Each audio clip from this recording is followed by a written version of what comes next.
মানুষ বলে তাকে যার মধ্যে পার্থক্য জ্ঞান আছে। এটা আমার জন্য উচিত না উচিত না, এটা আমি করব না ছাড়ব, এটা আমার জন্য আদেশ না নিষেধ, এটা আমার জন্য কল্যাণ নাকি ক্ষতিকর, এটা আমার জন্য করণীয় নাকি বর্জনীয়, এটা আমার জন্য আল্লাহর আদেশ না নিষেধ। এই পার্থক্য জ্ঞান, এটা হচ্ছে মানুষ।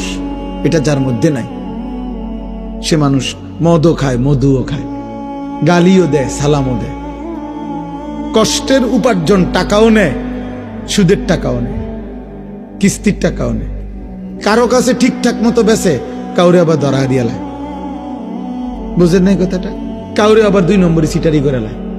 তার মানে তার কাছে মূলত হালাল হারামের পার্থক্য নেই। মাকেও দেখে, বোনকেও দেখে, মোবাইলের উলঙ্গ নর্তকীও দেখে, রাস্তার অসভ্য নারীও দেখে, তার কাছে কোনো পার্থক্য নেই। চাহিদা পূরণ হইলেই হয়েছে। এটা জানোয়ারকে বলে, একে বলে জানোয়ার, এটা ইনসান না। ইনসান বলে তাকে যার মধ্যে পার্থক্য জ্ঞান আছে।